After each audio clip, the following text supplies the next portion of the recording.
Good morning, and welcome to Sunday Story Hour, where we share real-life stories of how human design has helped our guests know themselves on a deep, transformative level.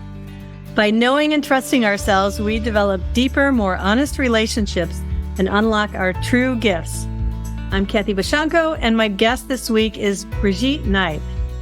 Brigitte is a 3-5 Splenic Projector, and she's right angle cross of the four ways. And I met Brigitte I was first introduced to her through one of our former Sunday Story Hour guests. Marla Mack has a human design portal group, and Brigitte is a regular contributor in there. And that's where I was first exposed to her projector wisdom, and have since followed her and joined her group, which is Human Design in Action. And I'm really excited to get to know her a little bit more with you, because my experiences with Brigitte are more from the voyeur standpoint of a member in the community. We haven't had a whole lot of personal interaction, but her wisdom is amazing, and you guys are going to really learn a lot, I'm sure, as I will, from her. What is it, Brigitte, 16 years or so that you've been in here? Yeah, since 2006. I've been studying human design. Right? Yeah. So I'd love it if you just tell us a little bit about how you started in this crazy rabbit hole of human design and what it's been all about for you. Wow. Well, that'll take several volumes, but I will try. Just a little bit. Yeah. Put 17 hours or 17 years into 5 minutes, please? No, like 5 minutes. Yeah. Well, I first found out about human design in 2006, as I said, and I had been for the better part of 8 years sort of burning out because I had kind of left a very controlling religious background and was trying to figure out how to live outside of that in this world that I wasn't prepared for.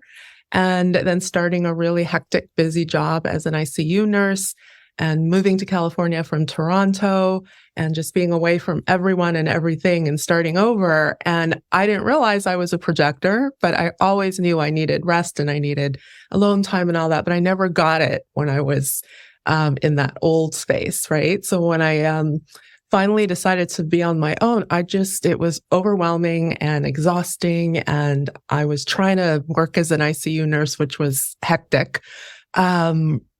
And it's always what I wanted to do. And I thought I could do it because I lived with generators. So I always was like, but then I would crash. I know their energy.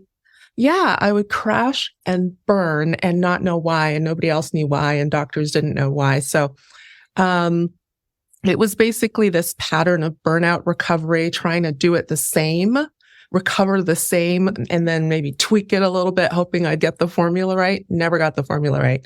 So I had to back out of ICU nursing and go into a nursing and schedule that helped me rest.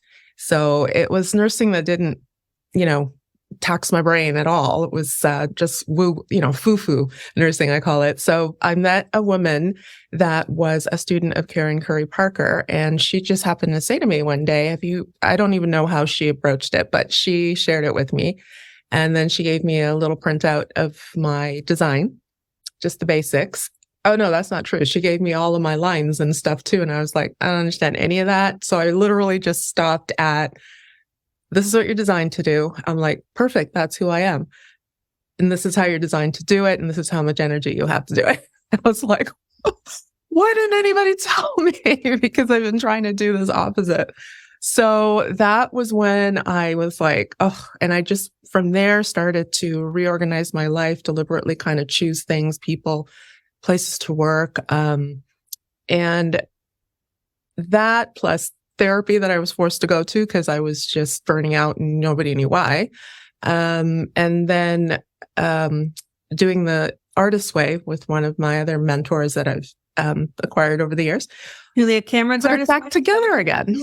Are you talking about Julia Cameron's book, The Artist Way? Yeah, it's Julia Cameron's book. I live in LA, and one of my other friends I live near Venice Beach, and woo capital of the West Side. and one of my friends introduced me to that, and we were doing some art together. So I happened to just run into a sign that said Artist Way, Bodhi Tree, bookstore. and it was a 12-week in-person course. And wow. it was amazing. It like changed my life. But the whole time I was surrounded by artists, industry types, because I live here in LA. So it's just the whole industry.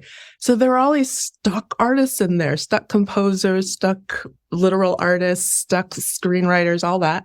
And I remember this one painter, he said to me, "What are you doing here? You're a nurse. What are you doing here?" I'll never forget it because I didn't have an answer. I think my answer was just sarcastic back. "What are you doing here?" But I, over time, realized that it doesn't matter who we are. We're here to create a life.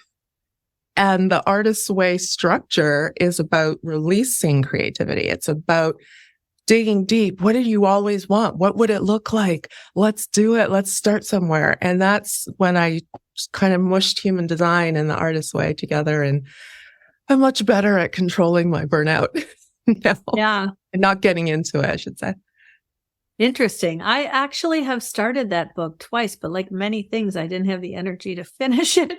And I don't think it's easy to do on your own. That's why I kind of made a point of saying that, because you have to either do it in small groups, like of your friends or something, or the way I did it, which was like 40 people. And it was just so much. It was a lot of fun and a lot of work, like deep work. Yeah. So, okay. So that was at around the same time that you found your projector, or was it which one? Yeah, I think I got it backwards. I think in 2005, I took that Artist's Way course and I started facilitating it. So I was always there. And then in 2006, I bumped into human design. Okay. And so so two parts of the same question. What was the part of your design that you went, "Oh, that makes total sense"? And then what was the part that you were like, "What?" You know? I think the parts that made sense to me were basically who I was. Like I was here to guide, and I had been doing that since I was right out of college working at the Justice Department in Toronto. And I had like this office that was way away from everybody. And there was a chair that I used to put all my files on. And somebody came in one day, moved the file, sat down, and just started telling me their problems. So they started calling me the psychiatrist. So when I ran into human design, I was like, that's absolutely who I am. I just do that naturally. Mm-hmm. Right. And people seem to find me and I willingly do it, and that's another burnout piece, right? You don't know that you can say no kind of thing. And then the part about strategy, waiting for invitations, someone had said that to me when I was much younger, a teenager, and they said, why don't you just say, "I have a suggestion" before you say anything. And I was so insulted. It was a man telling me that because in the religion I grew up in, I was one of Jehovah's Witnesses. And of course, in some of these Christian religions, they teach like the man is the head of the house and all the way down, right? So I couldn't figure out why I had all these great ideas as a projector, but I was always kind of getting in trouble. And nobody wanted to do any of them when they would have saved the day, Right. And he said, "Why don't you try saying, I have a suggestion, can I share?" And it's funny that now full circle, I'm like, he was right. He didn't know what he was, it had anything to do. Right. It was really good advice. He wasn't just so those were the putting you in your place as a woman, like as it probably. That's what you're thinking that then. It was hard to kind of live this double life of being in this organization that's a little bit isolated, right? Being in there where that's what you're taught, and then working at the Department of Justice where you're surrounded by female lawyers and paralegals and, heavy national cases. And it's just, and I'm that kind of person, let's go. And then you're at home and you're kind of squashed. So that took energy as well to try to straddle those two lives. So I chose one, and I chose the hardest one because I'm gate 28 and that's what we do. Right. Yeah. And I have gate 38. So we have that electromagnetic connection of struggle.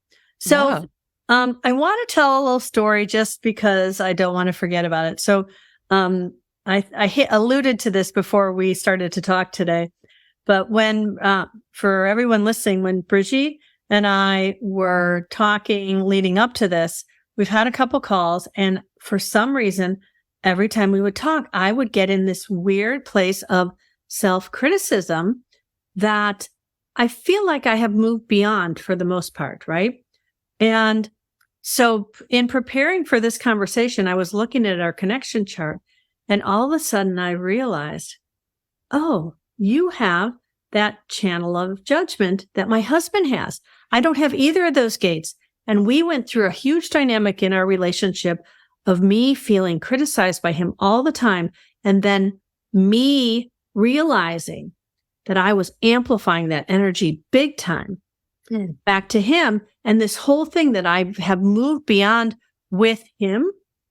But what was happening was in dealing with you, I was feeling it in a different era or aura that I wasn't used to it. And it was kind of like the universe was saying, have you really healed this?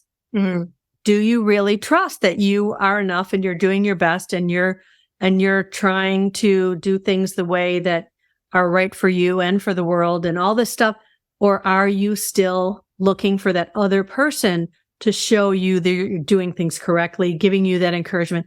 And then you add to that you and I both share the beautiful energy of the 2644, mm-hmm. which I've heard people say. Someone I really was talking to recently calls it the no BS channel. She called it the bullshit detector, or bullshit buster is what she called it, because she really said that energy, you cannot fool it. So this piercing, splenic power of that energy coming from you with this other energy was like really like causing me to say, and my mind was telling me all the old stories it used to say of like, she's got to think you're stupid. You just said that. And that's not what you meant. And so it was really interesting for me in this situation to, rather than have any of that live for a long time, even when it was happening, I think I even voiced you a couple of times, I wonder why I keep feeling this. Yeah. And so then when I looked at it and I was like, oh, that makes so much sense. And it took away all its power. And that for me has been one of the biggest things of my human design journey, is that my mind used to tell me all kinds of stuff that kept me feeling like, I'm the youngest of 9 kids. I was the idiot. I was the annoying one. I was everything, right? Even though I'm probably, I don't want to sound like I'm being, degrading my family. I was definitely as intelligent or more so than everybody in my family, right? But yet this is how you feel because you're the baby. So all that stuff I was bringing to this, it was just really neat to be able to see it when I can look at it and see where the story comes from. And it's just an energy thing that I'm feeling that I haven't felt in this fashion before. And so I just wanted to share that because it was kind of cool for me to figure that out. So. Yeah. I love that you did that. I love that you did that because that's what I enjoy the most about human design, is kind of understanding the connection, understanding the other, and really kind of reflecting on our part in it. And like this person, me, I just walked into the room, right? Or I walked onto Zoom or sat here. Yeah. And you're reacting, but I haven't actually done or said anything. Right. Right. And I think sometimes when people are first learning human design, they know how life-changing it can be and so forth, right? And it's very all about them, which it should be, right? But as they progress, I think one of the fastest ways to learn human design is to spend some time observing yourself in relation to the other. What's it like to be with this manifesting generator? What's it like to be with this manifesting generator? And getting curious about that. That's where the learning is. That's where you learn about what you're carrying into the room. How are people reacting to that, right? And then you get the practice of, well, what are they doing that I recognize? And then I adjust or whatever, right? So I love that story because in telling it, this is the first time I've heard it, right?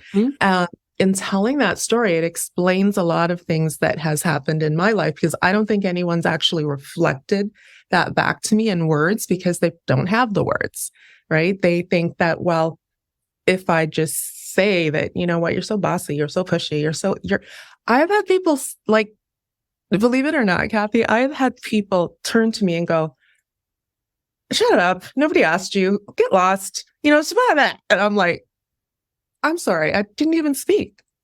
And I have had that happen to me about 3 or 4 times in my life. And it's so spooky. I did not open my mouth. What are you? And they are mad, so they can't even engage in that conversation. So I've always wondered, what is it? Is that my 5th line? What is going on here? But the way that you're expressing it to me, I wonder if there's something in their chart where they're like hearing voices or hearing me or hearing someone else and they think it's me, like a voice from the past. I don't know. And I think it's probably both, right? Because the 5th line shows people what they need to heal in a lot of ways, right? So when they're projecting whatever it is on you, that is about them and what they need to heal. And your energy provokes that. And as projectors, we, even when we're not a 5th line, like, I'm a 6/2, but there's this energy where, the projector aura really can like penetrate a person. It's deeply personal. So if a person is not okay with you knowing who they are, because they're not healed yet and they feel that energy coming in, it's like they're already pushing back. So if that energy feels, then they feel that judgment in there. And judgment's a harsh word because it's not that you're judging. It's that you have the critical discernment to judge what needs to be fixed to bring more joy, and that ability and that energy scares the shit out of people. Right. Yeah. I love that we're talking about this because, 2 projectors, when they get back and get together, it's like words are in the air and suddenly they make sense. So I appreciate this conversation. Yeah. And Casey is asking, do you have a defined head? She does. I don't. She's defined head nausea. I'm open head nausea.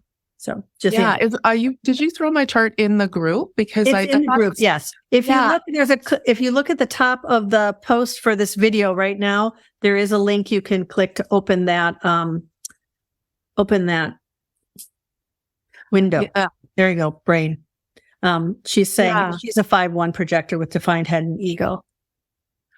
I think, Yeah. So fascinating what it would be like if she and I came into connection, what that might feel like for her, Yeah. I've always described the 5, it is a powerful, valuable profile, very valuable, right? But it does push on people, or they feel it, I should say. It's not like we're pushing anyone around. It's like they feel penetrated. They feel provoked to react to something. And if they don't like the feeling, if they're not ready for the feeling, the reactions are always either outsized or inappropriate, or they can't even explain it, right? So in terms of me over the years, even learning about my 5th line, I think one of the things I've noticed as I've been coaching human design primarily is the parts of my chart, right, have come online gradually. I can read it in a book. I know what 5th line is. I know 3rd. I know this. I know that, all up here, right? But as I talk about it and talk about it and talk about it, and as I see the reaction and I have time to reflect on it, I'm like, oh, that's what that is. So when you were speaking about, for example, the 4426, I, was taught that it is short form, not bullshit, but the car salesman line, which is, they're going to say whatever they need to say to get it done, right? So it's integrity or not. It's truth or not. It's, it has a purpose, right? If we need to survive something, we need to do whatever we got to do to get it done, right? To survive. Right. But in our everyday life, we don't need to be sketchy like that, right? So it serves the other purpose of being able to assess whether a person feels good, a situation feels good, and as a projector, an invitation, if it feels good, does it feel genuine? Like there's a depth to that, right? But I had an experience maybe 3 years ago where I was working with a person and I kept having this thing in my head where I felt this doesn't make sense. It doesn't feel right. I don't trust it. And I cannot explain why. The person hasn't done or said anything, but this is what is going on for me. And it really, I can even feel it as I'm speaking about it because it was just, I can't even control it, but I don't know what it is, but I don't trust this person. And I actually did what I've been taught to do, as a therapist, you get curious. So I went in and I said, can you, this is what I'm feeling. And I don't trust you. Actually said that. I don't, because this and this and this and this and this and this and this and this. And they said, no, it's not like that at all. And I was like, okay, no problem. But I needed to do that. The feeling didn't go away, but at least I spoke it out loud and I was in a situation where I could do that. Right. And it's only maybe the last year when I was doing a reading for a client who has this same channel and I had to explain it to her. I was like, that's what that is. That's how we learn everything, right? At least that's been for me. I think most projectors, I never want to say all, but my experience is most projectors, we don't really objectively see ourselves. And especially me, I'm a second line. So I don't see myself at all. But as I'm speaking to someone else about a particular energy, I can often then even explain it from an experience of my own, oftentimes, and then be like, oh yeah, okay, yeah, you just learned something there totally about yourself. It's been really, there are so many times where I'm like, oh, I wish I was recording myself right now because I told them, explained everything I've been wondering about, but now I don't, somewhere in my open ajna again, and we'll find it the next time someone draws it out, but it's just like it goes away again, but yeah. Well, because I have a defined ajna, some things I remember and I write everything down, but I have two solutions for that. One, I have one client who she's, runs an office. So she's really good about taking meeting notes. So as we're talking, she's just typing in a little thing and then typing in a little thing and then typing in a little thing.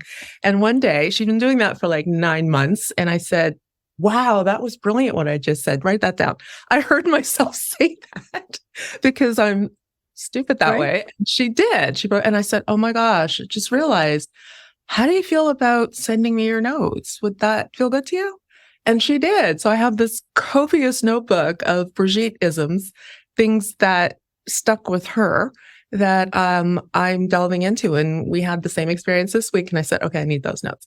And then I realized I had a synchronous meeting this week with someone who was using the AI feature on Zoom. And I'm like, what is this newfangled thing? I keep seeing this popping up in my Zoom meetings. And she sent me the result of it. And I'm like, okay, that was meant for me at this moment. We're going to be doing that from now on. We're going to be AI companioning everything. Yeah, I've been using that Fathom note taker. In fact, I think I sent you something with it. You did. Because you were like, what did you say about whatever? And I just sent you the link because it was easier than me trying to go gosh. It. It's great. Oh my God, it's amazing. I know. I love it. Yeah. I can find myself. In fact, there was a time I now do that with all my clients. And as for an open ajna, especially, there was something where I was talking to someone about something and I was like, I love the way I explained that. I want to remember that so I can explain that to somebody else. And then I was able to go in and find it in there and listen to it again and, and really hone it, so that's been really wonderful. So, I just noticed we've had a few comments. Marla says hi. And then hey, Marla. Maria Ostby, I don't know if I'm saying her name right, said, love this. I'm a 4/6 emotional projector. She also has the 4426 line and she sees into people. She's, detective and I feel the funny feeling, she said. So she relates to that. She relates to that. So, okay. Yeah, right angle cross of the 4 ways, also like you. So, and I wonder, can I ask her a quick question? I'm curious where she feels it. Because as I was speaking, it just felt like, crushing and, well, she can comment later. Where she feels, like which part? She has that feeling with the 4426. Okay. Right? Like if she feels someone out of integrity, what does that do to her? Because as I was speaking, it was all coming back and it's like, I still can't find words for it, but I know the feeling. Well, I have that channel also. And so if it's okay, I'll tell you how I kind of feel. I often, when I'm speaking, get this feeling of, oh, you shouldn't be speaking, which is like an integrity thing of like, I know I shouldn't be saying this type of thing. Or if I feel like I should speak up about something, but I'm like hesitating and or whatever, I tend to feel it kind of, it's almost like this.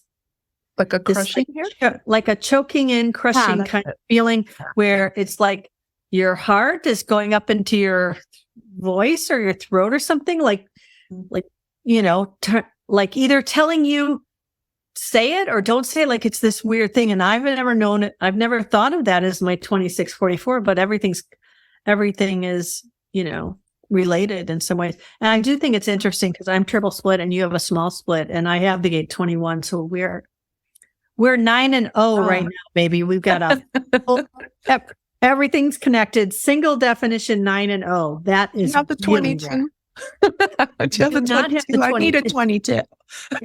Well, you have a 22. You just don't have it defined. What? I don't have a 22. We all have the 22. We all have. Oh, okay. Like you don't have it defined. So you have. I have hanging gate 12.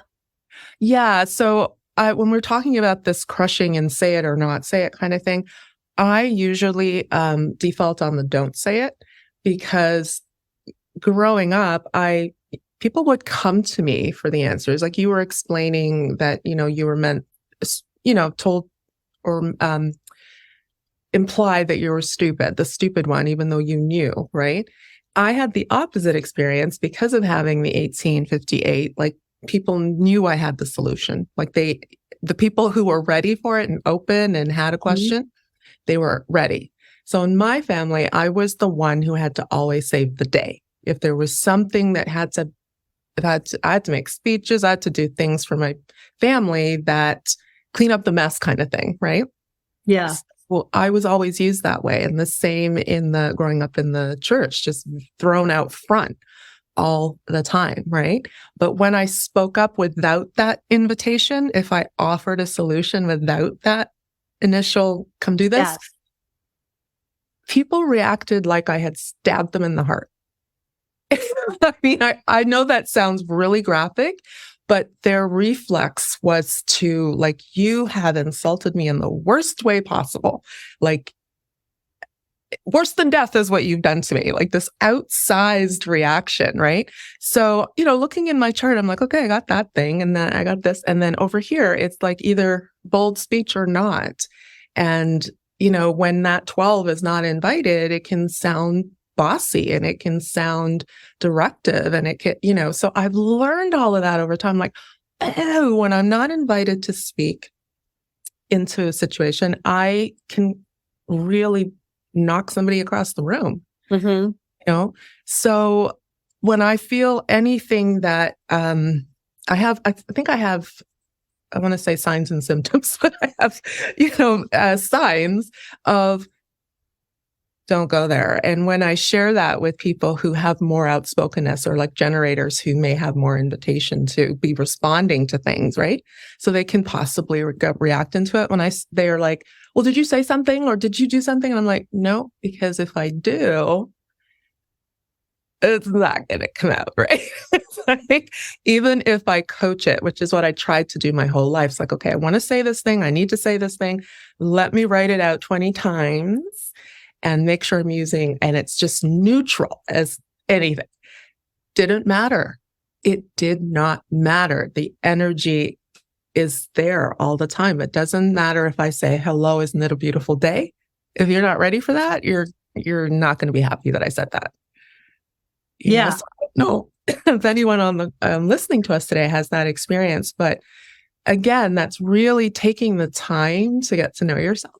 Yeah. And it's interesting when you shift from, so I want to back up a little bit to your experiment or your experience with early in your, it's related to what we're talking about earlier in your experiment, because there's this, for me, the first few years was all about noticing this stuff, but getting stuck in it because you notice for me, I would notice, oh yeah, I have this energy and I have this. And it all just seemed like something more that was wrong with me and something that was like I got really stuck in the bitterness of like, okay, I know all these things. Why am I not getting recognition? Why am I not, and you just kind of get stuck in that.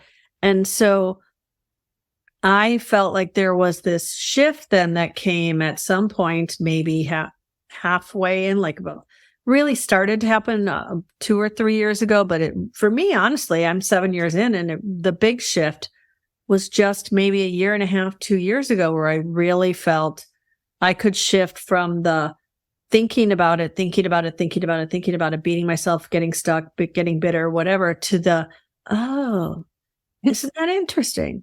Yeah. And then letting it go and not getting attached to what it meant or what to do with it or what other people were going to think of it. And I think that was the biggest transformation for me, was when I didn't have to make everything be something I was going to change or fix or judge myself for, right? So, and I feel like I had a question there related to what you said, but I forgot. I think what you're asking is, what was it like as I was, learning? What was my experience like maybe at the beginning? Yes, thank you for right. Yeah. I think I did not have time or room to think about any of that stuff. As I said, I was in a pretty sort of survival mode, I would say, right? Because I had physically burnt out, and I was like off work for a year, trying to, on medical leave for a year, trying to get my energy back and just become a person again. And then figure out, well, how am I not going to do this when I have to go back to work? What am I going to do? And so forth. So learning my design, I glommed on to, you're not supposed to be doing this thing, this thing, this thing, this thing. So cross those off the list of the type of jobs you're going to take and so forth. Right. So I really leaned into the practical side of my design. I didn't have time for gates. I didn't have time for planets, any of that stuff. It had to be, why are you here? How does this environment relationship satisfy that? Because that's the only way you're going to feel good, if you're able to do your projectorness in some way, or to be allowed to be yourself. And no one's trying to get you to hustle or, do anything outside of that. And then waiting for recognition and invitation. I think at the beginning, I leaned into invitation. Am I literally hearing, I invite you, or any word, and if I didn't hear it, clarifying it so I didn't fall into it, right? So those were the only things that I lived by for at least a decade or more. I knew all the other things in my chart here. I knew my 4323, I knew my 12, I knew my 1856, and I was like, okay, those things I have to watch out for, but I don't have to watch out for them, because as long as I speak in response to an invitation. And one of the things I learned too is, you can have the invitation on the front end, right? Like someone can ask you a question, how do I do this or whatever? And I call it being under the umbrella of the invitation. But I think that even as you go on in relationships, because of the energy of correction that I have in my chart, people can still have a reaction even though I'm under the umbrella, right? So I've observed that. I can even see it on Zoom calls when I'm speaking and someone's having a reaction to what I'm saying, even though I'm not speaking to them or anything that should be objectionable. So what I tend to do, or what I've learned to do, is review, check in, clarify that I still have the invitation, right? I know you came to me for coaching and so forth, but can I tell you how that hit me? Yeah. Is it okay? And I give them permission to say, you know what, I don't think I can take it right now. Like I actually tell them, did you know you're allowed to say that to me? Because here you are treating me as an expert. You've come here thinking I'm an expert, and I am in the sense that I know more about this thing than you do right now, right? So, but you're allowed to have a say in how this relationship goes, right? So you can tell me I don't want to talk about it, or I don't, but I'm going to ask you why. So can we have that agreement? So that's the other thing I learned, is how to communicate with people, right? Because that was always my challenge. My voice, my presence would throw people off. So I had to be conscious about, was I invited? What's going on here? So that's really what. Yeah. I didn't even spend time on my authority, to tell you the truth. Like I'm splenic. That's nice. Because I didn't know, I wasn't trained to use my intuition. I was trained against my intuition. It's like, it doesn't matter what you think or say or feel or whatever. This is what the Bible says. This is what our family's motto is. And this is what we do here, and so on, right? So I remember pushing back as a kid and going, is it okay if I just make a mistake? I remember saying that. Is it okay if I just have a thought and you just let it be a thought? I remember saying things like that as an 8-year-old. Like, How was that responded to when you were 8? Like, I don't think anybody really heard that. I don't think they even knew what that was. Like, what are you saying? Kind of thing, right? Because I kind of was in an environment of where they couldn't hear that. I don't, without going into too much detail, it's kind of like, what is that she's saying? I hear bells. Like, I don't know what's being said to me right now. Right. So over time, most of the time, my saying that over the years was more sarcastic than anything else, because I knew it wasn't going to be taken seriously and I knew it wasn't heard. So I'd be like, is it okay if I can think, like, I would just make fun of it after a while, right? You develop your coping skills because it's like, nobody cares what I think anyway. So they only care when they need something. And here you find out you're a third line. So you're meant to have your greatest lessons often come from what doesn't work, right? Mm-hmm. So, right. And then you find out you're a heretic savior, right? So like, trying to think exactly what I'm asking. I'm just wondering how this has impacted your relationship with anybody who you still were in relationship with, who is part of that religious community, and if they think you're a heretic. Oh, well, they did what they do to heretics, right? Yeah. So if you leave and you no longer live by the tenets of that faith, nobody can talk to you. Oh, okay. I didn't realize that church was cut off. Yeah, absolute cut off. Yeah.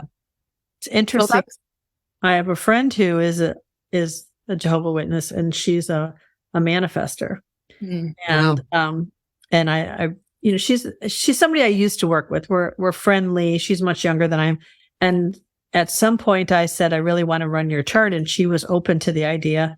So I ran her chart, and I'm like, oh honey, we got to have dinner.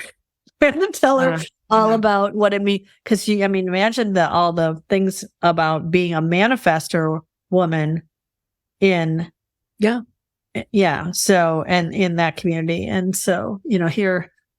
Well, yeah, I tried reaching out to a community of ex-Jehovah's Witnesses, right? Didn't go well because it feels like there's still sensitivity around horoscopes. Right. We're taught not to do and be around certain things.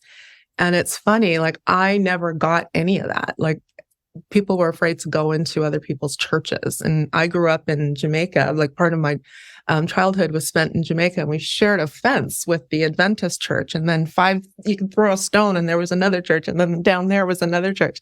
And it was a small little community. So we were all mingled in. So I would go in there. I even went to their school. Like, it wasn't a thing for me. But for many of them to hear that I've gone from this faith to human design, which can feel culty or scary, or you've gone into something new that's controlling. I can't directly go at them. I have to do it through a blog or a talk that they might stumble into. And my about on my blogs says that I support ex-Mormons, Jehovah's Witnesses, religious trauma. I don't remember what it says, but it says something like that. So people find that. And I think that's the best I can do at the moment. And it's also I haven't always felt comfortable even talking about it, but a manifester woman, as you were saying that, I was just thinking of being in there and seeing how many broken people there were in there. Right. And I always knew that the shunning thing that they did was just cruel. I just never was into it. Yeah. And the anti-LGBTQ. I mean, I'm like in high school, and I go to an arts high school, so I'm surrounded by, people who are expressive and open with themselves as much as they could be at that time. And I was like called up on the carpet for being friends with them. And I'm like, I go to school. I'm different enough already. I go to Yeah. school with them. I don't. So I was always a bit of a heretic, if that's what you're asking as well. But, I think it's really interesting too. I was just getting this feeling while you're talking about some of this, like you see little seeds of this kind of behavior, even within the human design community. Like there's the people who if you're not completely of the idea that only Ra had the path to the truth and nobody else can teach us anything new about human design. Like there are people who are just like, you can't be here and you can't be part of our community because we don't agree with some opinion you hold about some gate or something, right? And Mm-hmm. I kind of want to back up to when you were first talking about finding your chart or having it sent to you 17 years ago. And I wondered what that would have been like to be exposed to all this 17 years ago versus today, because today, if you even just 7 years ago when I found it to today, there's a huge difference. But I can Google anything in my chart and get tons of information. Half of it might be BS. Half of it might be stuff made up by somebody who's 6 months into their experiment and read something and now thinks they know. You know what I mean? Or somebody, I'm not saying you can't be 6 months in and know, but I'm saying sometimes you don't and you put it out there, So just sorting all that out, I wondered what it was like back then. It might have kept it simpler, right? Because there was not as much. Yeah, I want to say I think you're right, because there wasn't anything to go research all my gates and so forth, right? So even now when I meet people, they have so much knowledge that they've gleaned from books and so forth. And then I ask them a simple question that takes them to the basics and they struggle, or they're like, oh my God, how are you using that? How are you applying that? Did you use your strategy there? And they're like, what? What do you mean? Well, what is your strategy? And then they're like, oh, I have it here somewhere, kind of thing, right? So that they need to dive into the doing. So when I was first learned it, as I said, what I did right away was find out who her teacher was. And I signed up right away, and it was Karen Curry back then, Karen Curry Parker. And I signed up for her 12-month, 1 year, really, she was, in my mind, just starting to build what she has today. Because had she even written the Red Book yet? No Red Book, nothing. We had, I want to say we had something called Audio Acrobat. So it was all audio that we were listening to and talking to each other audios. I didn't know what anybody looked like. There was no community, and I'm learning human design from a manifesting generator. And I'm and I'm healing. So I'm saying stuff that's like, I need a therapist for what I'm saying, right? And that's the other thing about human design too, is some people coming into it are healing some deep stuff and they know human design can help. And they're thinking this community will be open to that. And it's like, that's not what we do here. And not everyone's comfortable with that. So I'm even looking for those people who feel like, and at least be able to guide them. Okay, we can do this, and then I can help you find that piece, right? So the fact that I didn't have anything forced me to just be simple about everything. Type strategy, have no idea what my authority means, so type strategy it is. And that was, and it didn't confuse anything. So, and I always had my notes. Like Karen would email us the notes for the class, right? And you just print everything out. I have all of those from 2006. All my written, everything was hand. Like everything now is, here's all the recordings and da da da da da da, right? Which is great. And I know people who've gone through her 4 levels all the way through, no problem. And then it's now that they need to actually do the work, right? And to hear, they actually need to hear that, now the work begins, and how are you doing that, right? So that's where I see my role kind of today, is that, dude, I went through it the hard way. And as a line 3, there's a lot of things now that if I'd had a really awesome, intuitive projector guide back then, I might have saved myself from a lot of problems. I know that now. Yeah. But I think I had to go through it to learn that. So at what point did you feel, or do you feel, that you really gotten to know your splenic authority? Like, where did that come in for you? Also fairly recently. Yeah. Also, yeah, I feel like maybe a few years ago, I wrote something, I was writing a blog, and I think I wrote something like about my strategy. I said, it's almost like my strategy and my splenic authority are one. And I remember making this gesture. Again, I'm probably talking to somebody and I went, I think right now they're just one. Like, I don't feel them as separate. The response of my spleen is either it doesn't do anything, or it's neutral, or I feel there's very physical symptoms or sensations that I have. Like, I almost feel a gut pain, like a little bit deeper than butterflies. And I start to feel a little bit anxious if I'm hearing, or like, I'm so sensitive now. Like, the spleen is so well trained now, just from doing recognition and invitation. I think recognition came online before my spleen. So I learned invitation, and then I was like, okay, what is this, recognition? Oh, that's it. Oh, that's not it. Really learning what's the flavor of a recognition in my experience, right? So that became the next marker of what I was going to do. And then my spleen, in terms of, do I need to run right now? That it's like someone's asking. I know sometimes people will say, can you do this, or can you answer this question for me, or can you do, and if I feel that feeling, it's literally a no. It's telling me I don't have the energy right now most of the time. It's saying, and I've come to be able to verbalize that, and people just are like, roll their eyeballs, because half the time I don't have, and my spleen says, no, you can't do that. No, don't do that. And I don't have a problem saying it. I don't have it right now. And then it gives people language to use with me. I'm just checking in if you have the bandwidth. Like, I think Marla uses that one a lot. So just checking if you have the bandwidth. If you have it. Sounds like Marla. Just worry. Yeah. So, and that's the beauty of understanding each other's types, is that she understands that that's a great way to work with me. Give me the space to accept or not. Right. And my spleen will still react. It'll be like, no, or, oh yeah, I got time for that. No problem. Yeah. So, most recently I put that together as being my spleen and my strategy working together. Well, it's interesting too. I've thought about this a bit with the splenic authority, because splenic authority, in the hierarchy of authorities, is above ego authority, the willpower. But the will is a motor.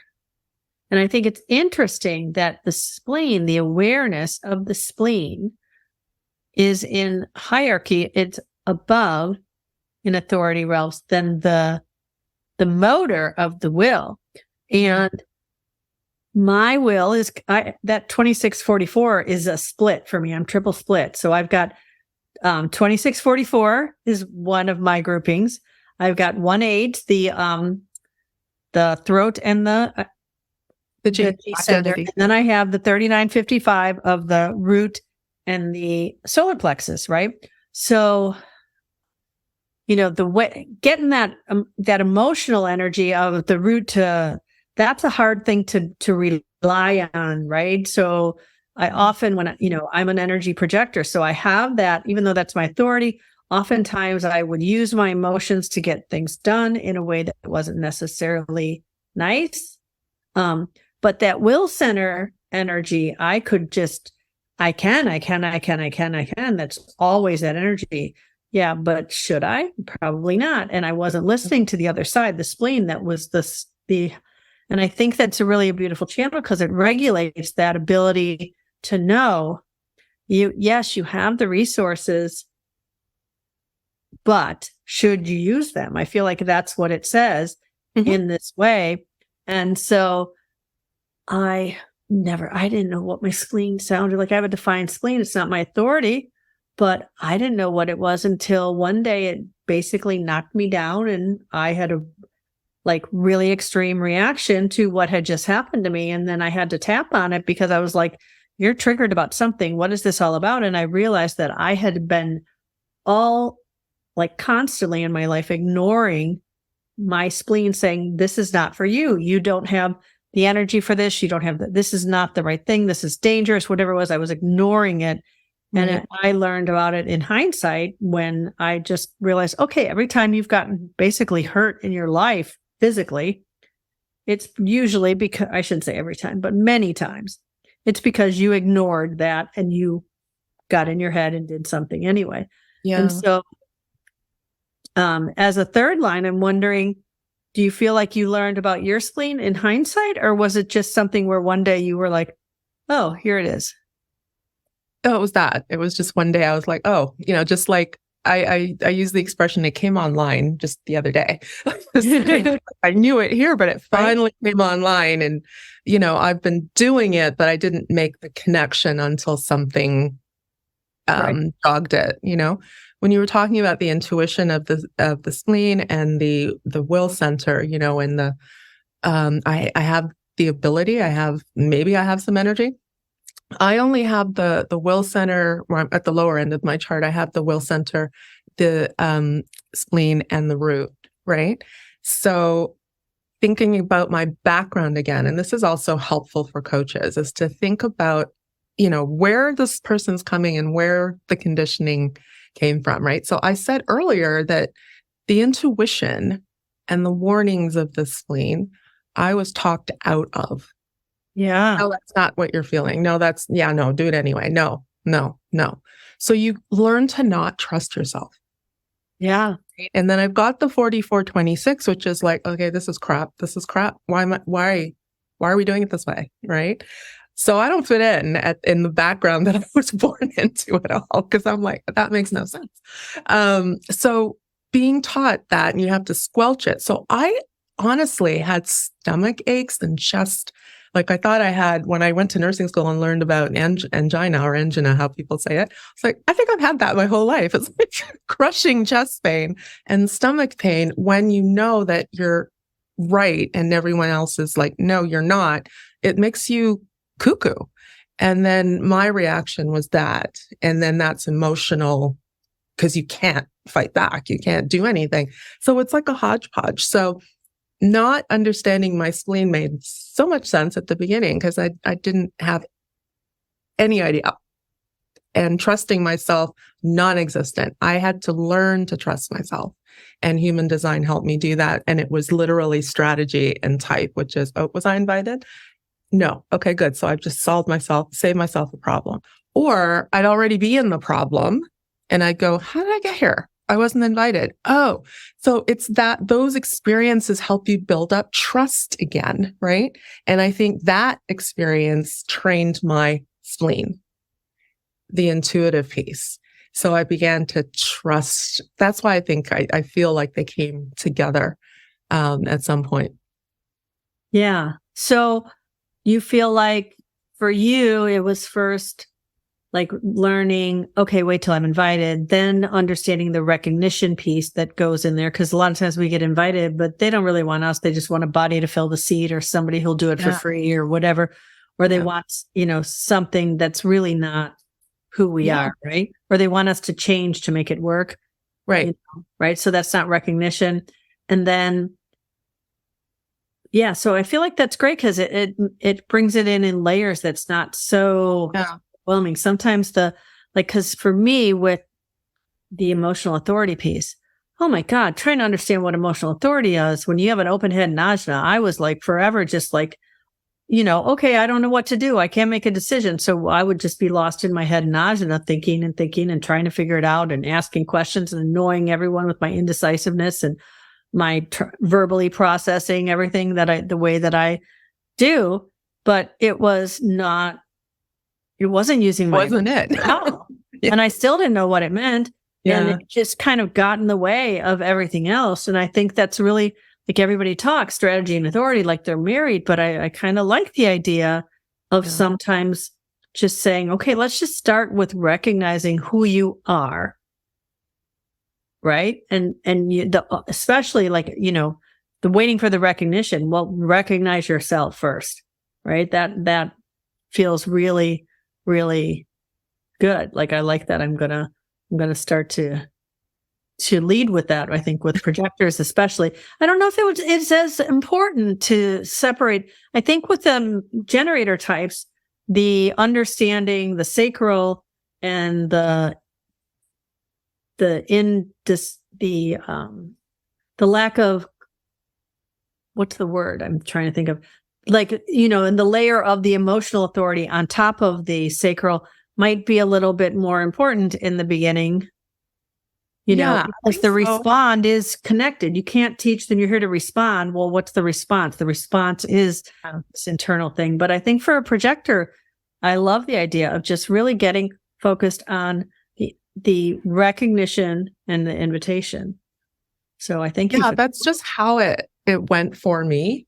I want to just speak to what you just said about the generator and the emotional piece. If they're emotional, that anybody who comes to me that has emotional, what is the word? Definition.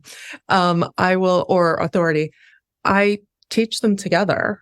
Right. Like first we obviously talk a lot about that, and then, okay, this piece. And do you recognize that in your life?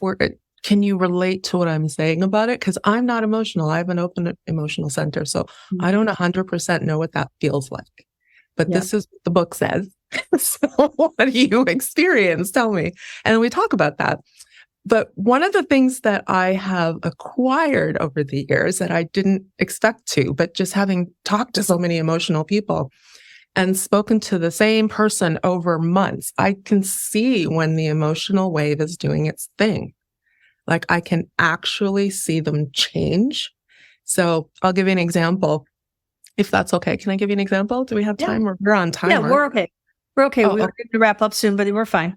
Oh yeah, this really, when it clicked for me, what does it look like and feel like? Is I had a client and she had a decision to make about this beloved home that she didn't want to give up, but had to because they needed to move and do all this stuff, right? So she was holding up the whole process because she knew what had to be done. She'd responded to it and so forth, but her emotional wave had not settled, right? And she had a wonderful husband that, so where are you at today? Kind of thing. And what I watched was I saw her come into working with me, with this idea. And then as she couldn't make the decision she started to look, every time she came into the room, she started to look more and more disheveled. This is like a very clean with it woman, but she would come in and either her hair was wet from just coming out of the shower, or it was, or she wasn't dressed as she usually was. It's like really, so it wasn't depression. It wasn't anything like that. It was frustration. Embodied frustration that I could see. And then one day she came in and she said, yeah, so this is what we're doing. And the decision had been made night and day. So I thought, that's what it looks like. Yeah. It took her weeks. It's interesting because, my husband is not emotional at all. He's completely open emotional solar plexus. And I have that 3955 really. And he bridges all my splits. So like I used to spend so many times talking to him about things. And I had a great example of this yesterday.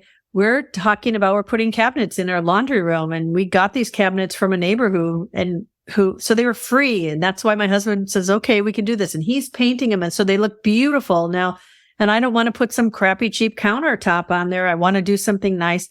And I told him, I asked in this decorating group and people suggested butcher block might look good with that. And he's like, it's not a kitchen. Why would we put butcher block? And so I was like, well, and so but there's this whole thing where I have not decided what I want in there, but he has this very definitive, no, I don't want this. It doesn't make sense because he's logical. And so then I get into this narrative where I start defending my right to a thing I'm considering during my wave. And I had to finally, I have learned, so I stopped myself. Just so you know, I have not decided I want butcher block. I'm just telling you it is a valid thing for me to be considering. So just because I have to clarify it, because my wave in the process of talking to him, I would always find I'd get one side amplified back from him because he could know in the moment what was the right thing. And I had to defend my right to not be certain yet. And then it confused the hell out of him because he'd think I decided on whatever the thing was that I'm now defending the side. So that's been a really interesting part of the way. But what I've realized normally, I just have to get to where I'm almost decided before I talk to him about it, because otherwise that's exactly what happens, is his defined sacral, defined spleen, logical circuitry just knows what the answer is, right? Yeah. So, that's a great example as well of that in relationship to someone who doesn't have it. I love that. Yeah. It's 1:02. So I guess at least here it is. I know it's not there. It's much earlier, Brigitte. 10:02. Was it 10:02? Yeah. Okay. So she's on the West Coast. So there are some great comments in here, and I did want to just say that Brigitte, Lisa Payne said that you really helped her to recognize her emotional wave by telling her, "Do you need to respond at this moment?" There's a bunch of nice little comments in there. I don't see any other questions right now, so I would love for you to just take a minute and let everybody know like what you're doing and how they can connect with you before we just end this up. Thank you. Thank you deeply for accepting this invitation. So I really enjoyed it. I really enjoyed it. I just want as an object lesson. This is what happens when two projectors get together. It's just back and forth, back and forth. I love it. Thank you for inviting me. So my journey has taken me to the point where, let's see, I was a nurse, then I was a therapist, and now it's all mushed in and I'm a human design a coach using all of that stuff, right? And I have been coaching one-on-one for a really long time, and talk about third line and talk about invitation, been told over and over again, for your energy's sake, why don't you scale your business and do more than one person at a time? And I've been hearing it for a long time. Couldn't do it. Didn't feel good. Can't. Gotta. So now when I look back, I'm thinking 3 years of one-to-one, this is where it's brought me. So I've just been working for the past year on a group and individual coaching program called Human Design Mastery. Love it. So excited because I'm so ready. And it's group coaching so people can kind of learn from each other what it's like to be a manifestor. What's it like to be an MG? What's it like to be, be in that kind of community? And then if they have personal things that they're working on, they can also book time. So they have 30-minute back pocket calls that they can use. And then I'm going to be bringing in the artist way as well. So we're going to do some creativity around our design. What did you always really want?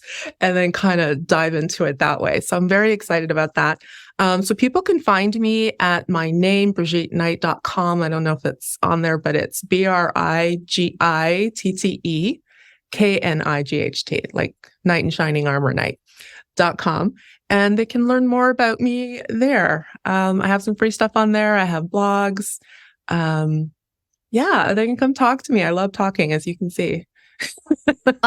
Okay, so after the call, you'll drop those connections in the comments on the video so people can find it easily. That would be great. Happy to. And this will be on YouTube later, and I'll put it in the I'll put those in the description notes. So if you're watching this later on YouTube, it will be in there as well. So as time has flown. Okay. Right. I just make up words, right? Well, it's not really a made up word. It's just a bad grammar. So anyway, I want to thank you so much for your time and for, this great conversation. I really appreciate it. And every week we share stories of how my guests have come to understand themselves in a more loving and empowering way through the lens of human design. How you think and speak about yourself matters. Human design can show you the reframe of not only your own story, but the story you tell yourself about your relationships. If you're ready to start living a better story, I'd love to help guide you. So if you would like to work with me, you can DM me and set up a free discovery call or at kathybashanko.com. So, and find me in the Intuitive Human Design group where everybody's watching this right now. And hopefully we'll see you all next week. Thank you very much.